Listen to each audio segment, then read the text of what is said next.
warahmatullahi wabarakatuh. Alhamdulillah,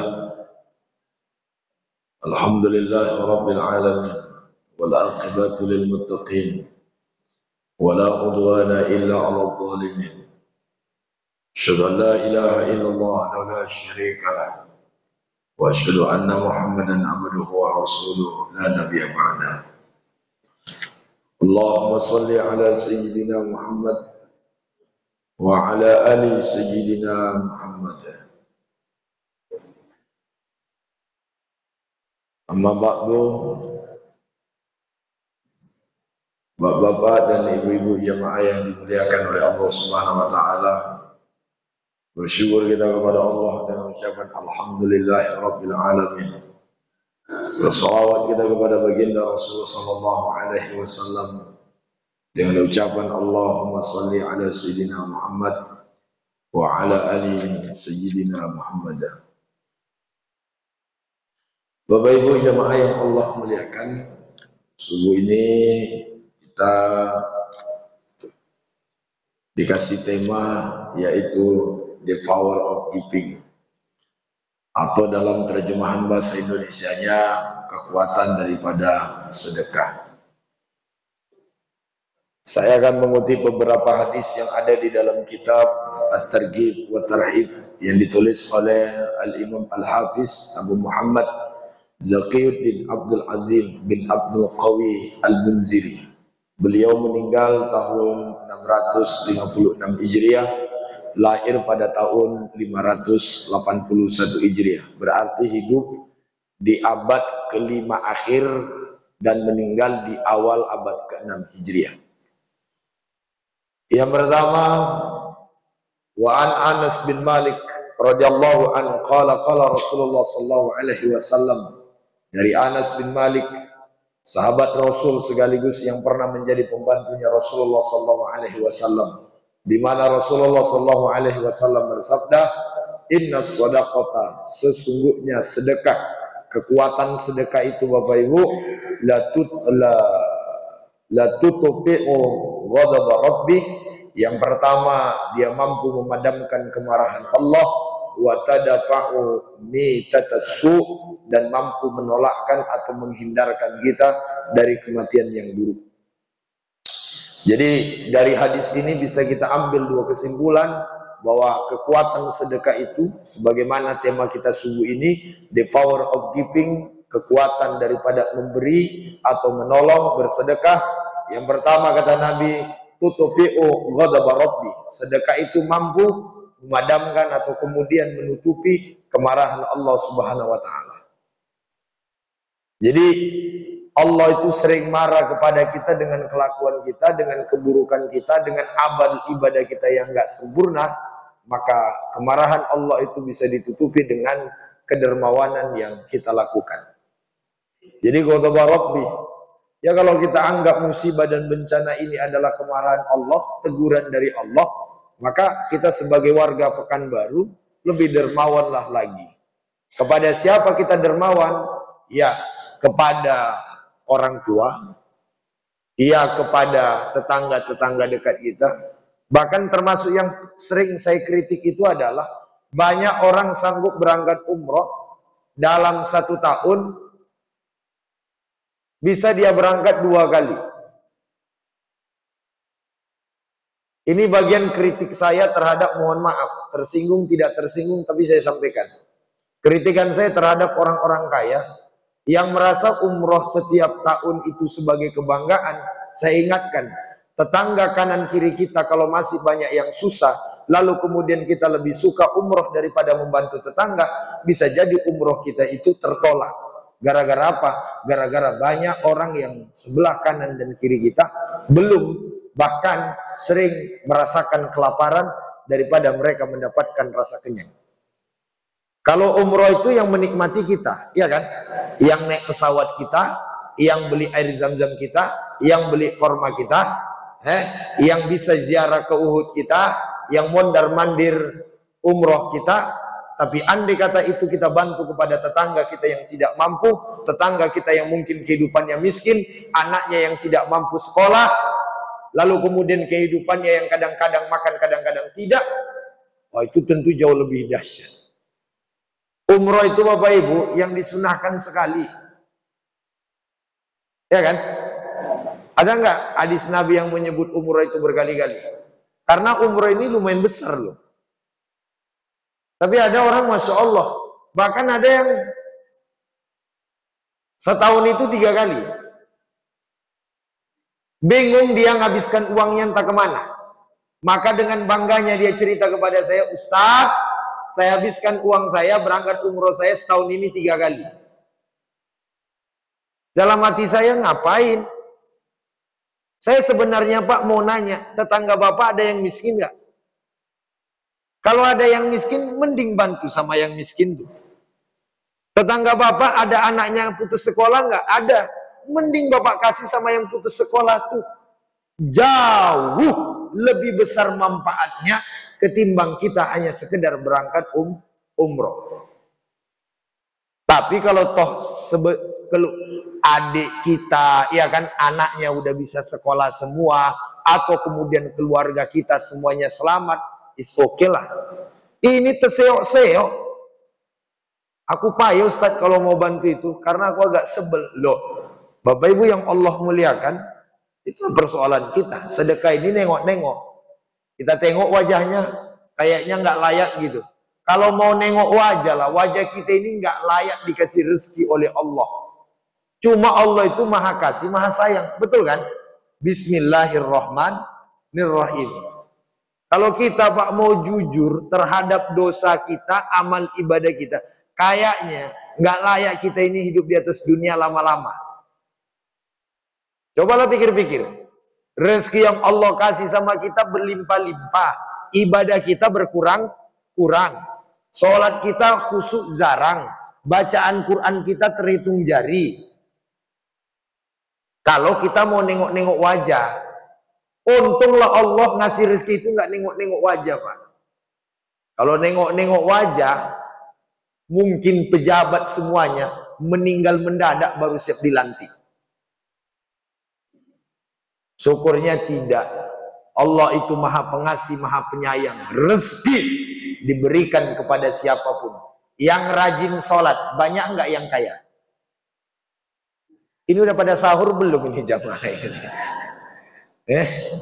Yang jarang sholat, banyak nggak yang kaya? Yang rajin sholat, banyak nggak yang miskin? Seharusnya Bapak Ibu, kalau nengok, kan yang rajin sholat kaya, betul? Yang jarang sholat miskin lah. Sekarang kan terbalik. Maka sering saya bilang, kalau mau nengok mobil mewah, jangan tengok parkir di depan masjid. Nggak akan jumpa mobil Land Cruiser, Alphard, ya kan? Oh, BMW, nggak ada tuh.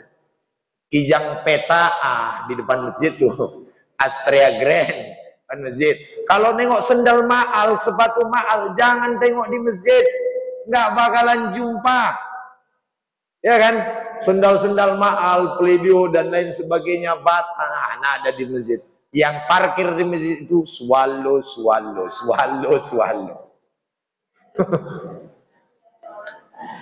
Ya ambil orang dah.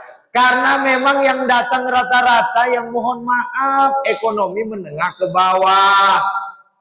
Yang rajin sholat loh, jarang Pak kita jumpa rumahnya luas, mobilnya mewah, aktif ke masjid 5 waktu. Jarang tuh. Ini yang hadir subuh ini rata-rata menengah ke bawah nih. Kalau kepala-kepala dinas di mana ada wajah-wajahnya ini? Ini yang nonjok-nonjok semua ini yang hadir ini. Ya kan? Kepala dinas aktif sholat 5 waktu, ada pula.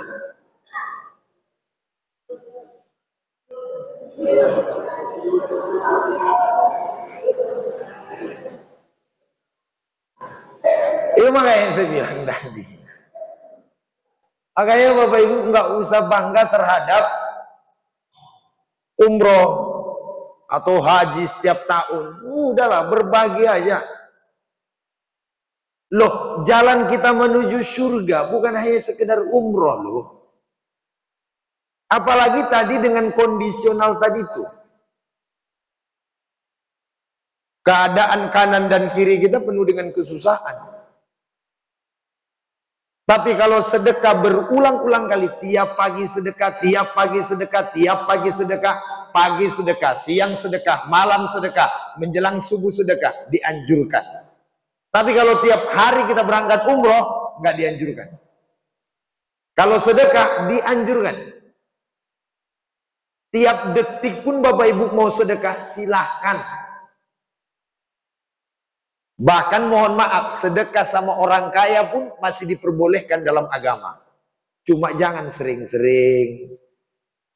Kasihanlah Pak, tengok garib di masjid tuh tanya, udah ada belum THR mereka? Ya Ustadz kan, cocok kan? Itu dia. Cocok kata Ustadz tuh. Nanti kalau cair bagi dua kita ya. Bapak Ibu yang Allah muliakan, tanya mereka. Mereka kerjaan nggak ada. 24 jam di masjid ini, ya kan? Mau lebaran bajunya nggak tahu. Kadang-kadang ada sebagian pengurus masjid tak terpikir belikan jubah atau belikan baju. Inilah waktunya. Mereka merdeka sedikit, ya kan Ustaz? Iya pula kata Ustaz. Makanya Bapak Ibu jamaah yang Allah muliakan, sedekah yang pertama kata Nabi, la tutfi'u ghadab rabbi. Satu, membuat amarah Allah itu tertutupi. Yang kedua, wa tadafa'u mitatassu, orang yang bersedekah Bapak Ibu, maka dijauhkan Allah mati dalam keadaan buruk. Makanya percayalah Pak, orang yang mampu pada level sedekah ini memberi, membantu, tapi bukan membantunya caleg ya. Saya jujur nggak pernah tergiur saya nengok caleg yang dermawan saat menjelang pemilu. Ya kan? Banjir kayak gini misalnya, turun caleg-caleg, enggak tergiur saya sedikit pun.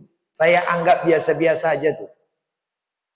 Tapi kalau ada caleg, ya enggak nyalon dia, kalah dia, masih dermawan juga, itu baru salut saya nengoknya Pak. Udahlah kalah, masih rajin dia berbagi. Biasanya dia punya program sedekah setiap minggu, ya toh? Kalah dia nyalek. Lalu kemudian program itu tetap lanjut. Salut saya nengok itu. Tapi mohon maaf, jarang kita jumpa tuh. Calon wali kota kemarin Pak, semuanya dermawan. Bahkan yang terpilih sekarang pun dermawan. Nah pertanyaannya, udah duduk masih dermawan nggak? Masih? Ya alhamdulillah lah kalau masih. Berarti pendukung setia, ya kan?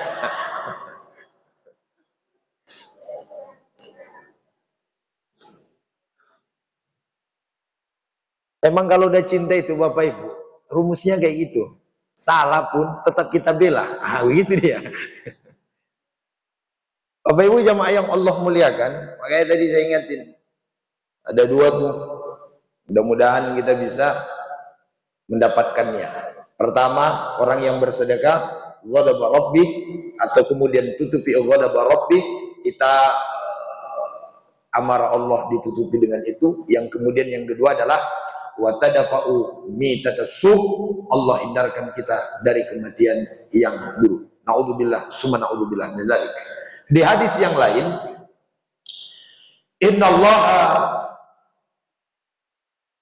la yadra'u bis sadaqati sab'ina baban mimmi tatassu. Ini lebih dahsyat lagi, bahwa orang yang bersedekah atau kemudian sedekah yang kita berikan, maka itu Bapak Ibu mampu menutup 70 pintu dari menyebabkan kita mati dalam keadaan buruk. Jadi andai kata ada 70 pintu yang menyebabkan kita bakalan mati dalam keadaan buruk, dengan kita rajin bersedekah, maka Allah hindarkan kita dari hal itu. Ini kan dahsyat nih. Ustadz, sedekah itu apakah harus banyak? Tidak.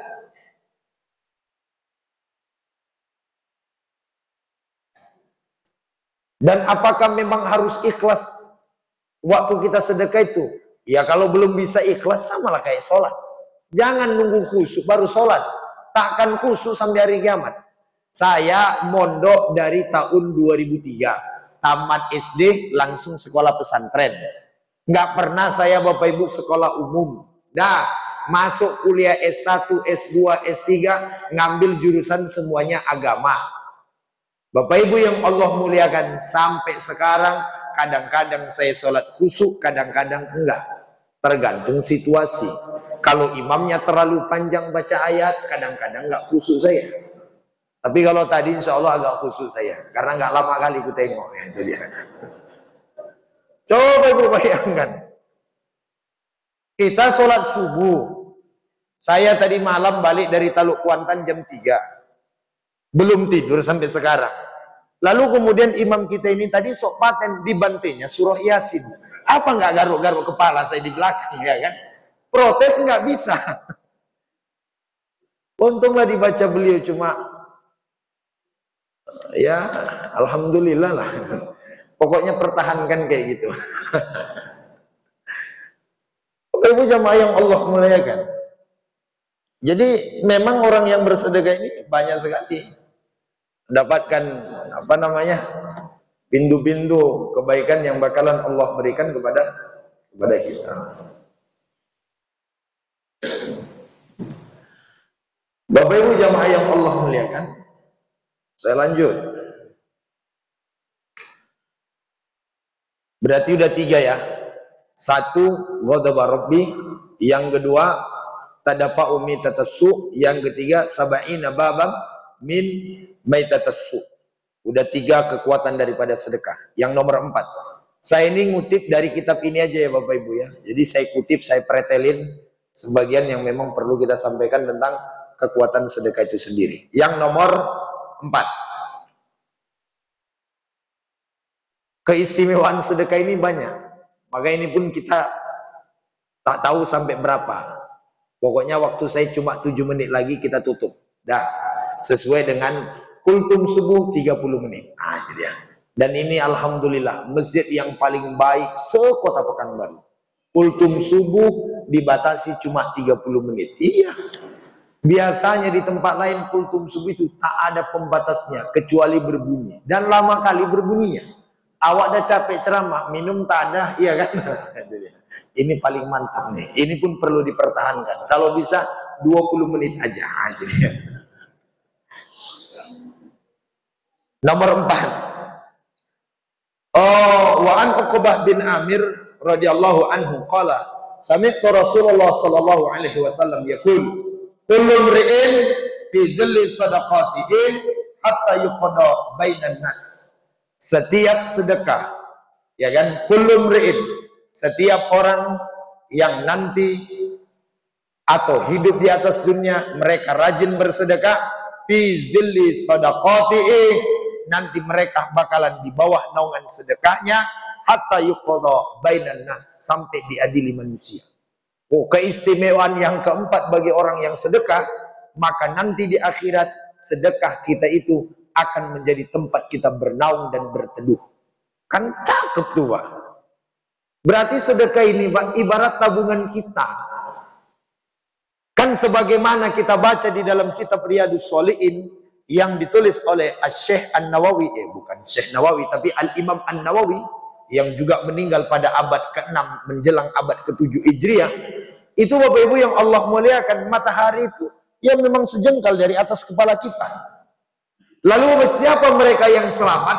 Termasuklah mereka yang selamat nanti mendapatkan naungan atau kemudian mereka mendapatkan kenyamanan di akhirat adalah mereka yang waktu di atas dunia fi zilli sadaqatihi, rajin-rajin mereka bersedekah. Maka utamakan dan biasakanlah sedekah. Al-Imam Ali karramallahu wajhah membagi sedekah menjadi 4. Saya baca di dalam kitab Al-Fawaid Al-Mukhtar yang ditulis oleh Habib Zain bin Smith, tebal kitabnya 656 halaman, bahwa Al-Imam Ali karramallahu wajhah yang meninggal pada tahun 40 Hijriah, beliau membagi sedekah menjadi 4 bagian. Kapan itu? Bisirri wa alaniyah, bil laili wan nahar. Beliau membagi sedekah menjadi 4. 1, nyata.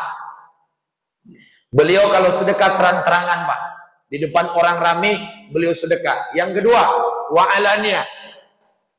Mohon maaf, bisir sembunyi-sembunyi, wa alania, terang-terangan. Jadi ada saatnya beliau sedekah diam-diam, nggak tahu siapa yang sedekah, tapi ternyata beliau yang sedekah. Yang kedua, beliau sedekah itu terang-terangan. Yang nomor 3, beliau sedekah di waktu malam. Yang nomor 4, beliau sedekah di waktu siang. Berarti Imam Ali siang sedekah, malam sedekah, nampak sedekah, nggak nampak pun sedekah. Inilah kata para ulama, sedekah yang paling terbaik malam siang, nampak nggak nampak. Kalau mau ditambahi kecil besar, ya kan? Nah, itu dia. Malam sedekah. Ada sebagian jamaah ini asal lewat kota impak bawaan dia ngantuk aja. Dan lewat kota impak itu baru buka matanya. Cuma bukan jamaah Masjid Darul Aman. Enggak. Kalau di Masjid Darul Aman ini kan belum datang dia udah ngelak kan gitu. Kota amal baru datang depan ini, lewat kota amal pindah dia ke depan. Dah, udah lewat kota amal dari belakang, baru mundur dia ke belakang lagi. Nah, itu dia. Saking luar biasanya. Nah, itu dia. Bapak Ibu jemaah yang Allah muliakan. Padahal tidak ada yang mesti kita takuti dalam sedekah. Sebab yang nomor 5 ini yang ajib nih, yang sering disampaikan oleh guru-guru kita. Apa itu? Bahwa sedekah itu yang nomor 5, the power of giving atau kekuatan sedekah itu sendiri, mana qasamalun min sadaqatin bal yasdad yasdad. Tidak pernah bakalan berkurang harta yang disedekahkan, bahkan bertambah. Maka nggak ada rumusnya orang yang dermawan bakalan miskin. Bahkan ada riwayat Bapak Ibu, dulu ada orang semakin dia sedekahkan hartanya, semakin harta ngejar-ngejar dia.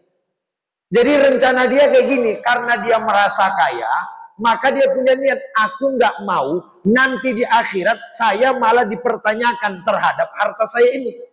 Akhirnya dia lakukan program sedekah habis-habisan, Pak. Semua hartanya disedekahkan, sedekah. Tapi semakin dia sedekahkan, semakin harta itu balik berlipat-lipat.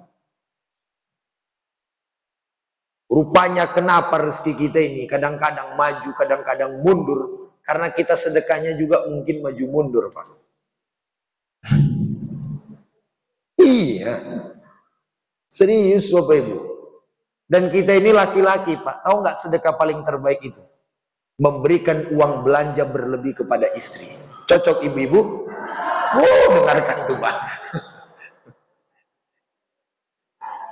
Nggak percaya. Saya itu Bapak Ibu sering nampar muka sendiri. Nampar air di dulang, terpercik muka sendiri. Maksudnya apa? Saya itu sering mikir gini, Pak. Saya ya pribadi, entahlah Bapak di sini. Saya itu sering mikir kayak gini. Kalau saya sakit, yang ngurus saya. Kenapa Ibu jawab? Enggak, saya minta jawab. Kalau saya sakit, Pak, yang ngurus saya istri, Pak. Yang ngerawat saya istri. Yang nyiapin makan saya istri. Dah. Bahkan mohon maaf, yang ngingetin saya ngelondri baju, ya kan? Nyiapin baju, nyusun buku, kita mau berangkat, segala macam. Saya lihat lebih banyak perannya istri saya. Kenapa saya lebih royal sama kawan daripada istri? Itu yang sering jadi pertanyaan.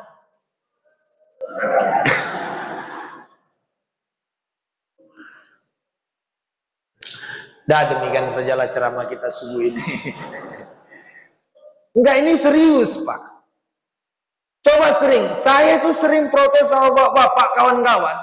Kenapa kita ini, mohon maaf, kawan nggak ada rokok kita belikan, kawan mau makan kita bayarkan, bensin dia nggak ada kita bantu. Tapi kalau istri kita minta uang belanja, kita sering nanya, uang yang kemarin kemana? Bapak nggak tahu, harga cabai naik, harga bawang naik, belum lagi persiapan kue untuk lebaran. Nanya lagi, uang yang kemarin kemana? Habis. Cuma kan setiap istri ngomong dah habis. Pasti biasanya laki-laki ngomong cepat kali. Bapak Ibu yang Allah muliakan, padahal mohon maaf ya, siapapun orang yang melancarkan rezeki atau melancarkan uang belanja istri, maka lancarlah rezekinya.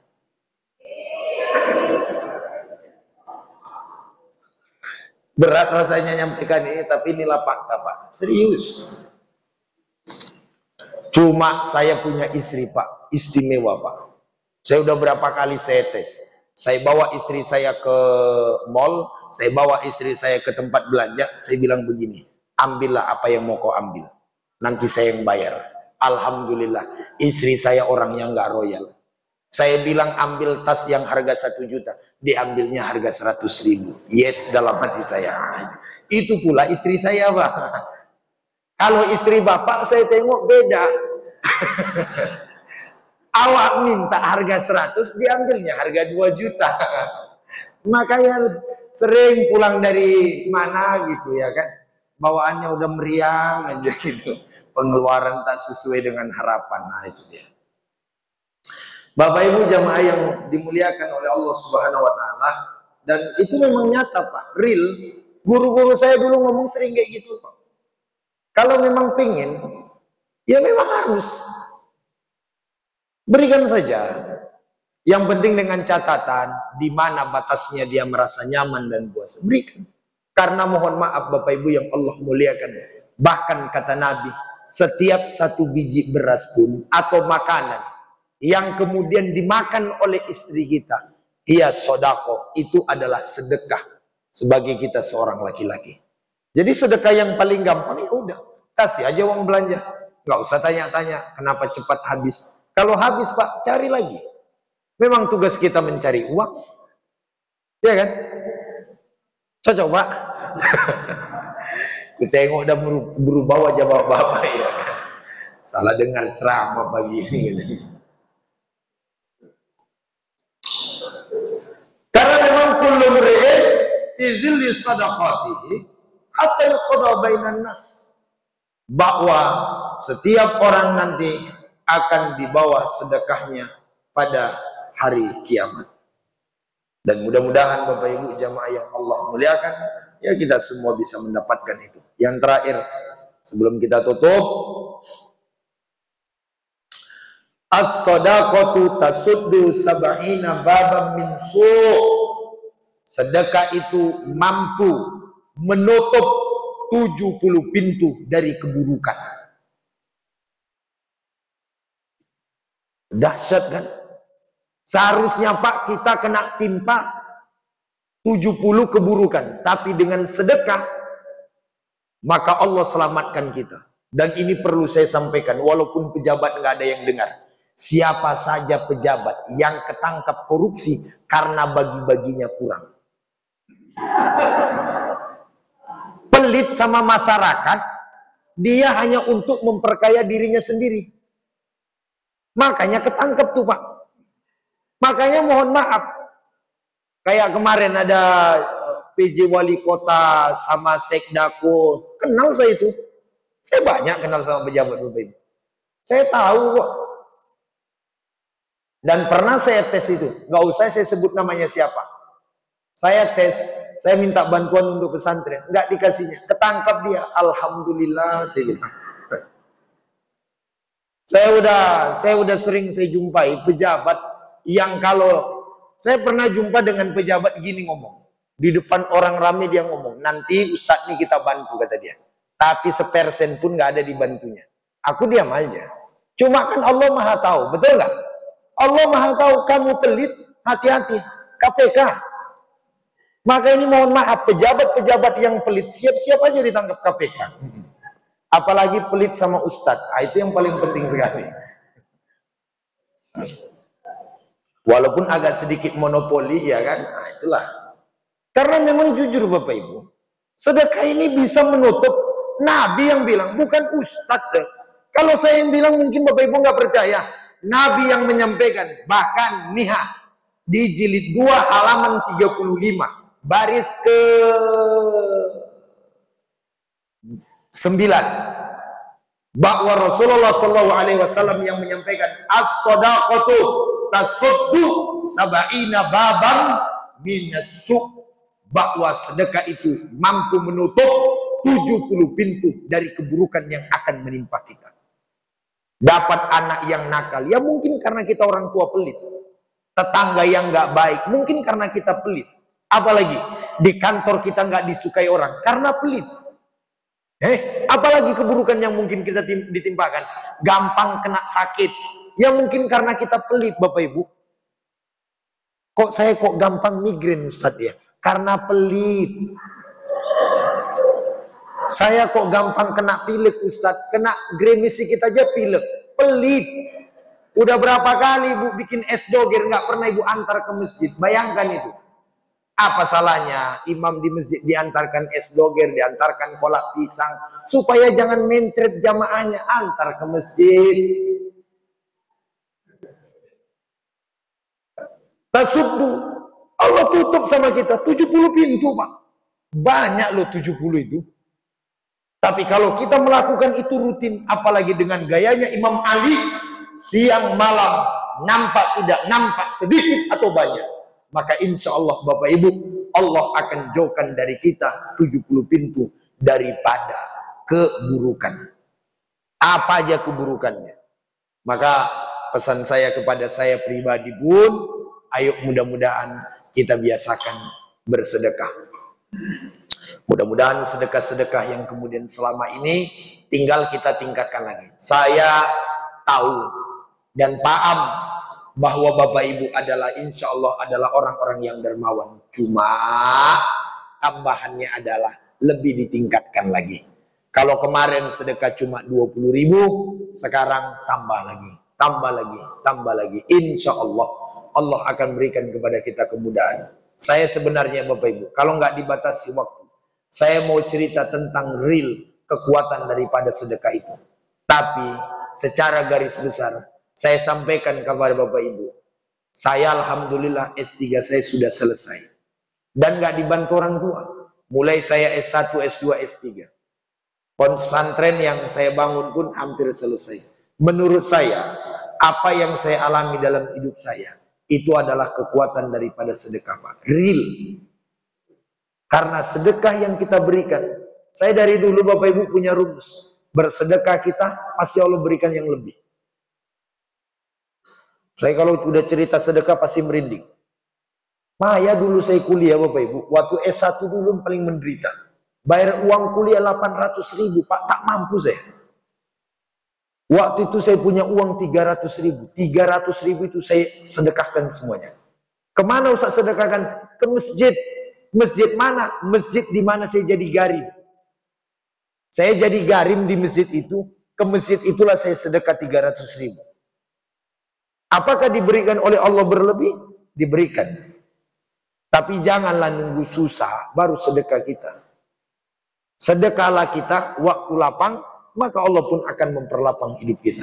Mudah-mudahan ya kajian subuh atau kultum subuh yang singkat ini bisa menjadikan kita menjadi orang-orang yang dermawan, sehingga kemudian Bapak Ibu Allah selamatkan kita dari musibah demi musibah, dan Allah berikan kepada kita meninggal dunia dalam keadaan husnul khatimah. Amin ya rabbal alamin. Demikian, terima kasih. Wallahul muwaffiq ila aqwamit thoriq. Assalamualaikum warahmatullahi wabarakatuh.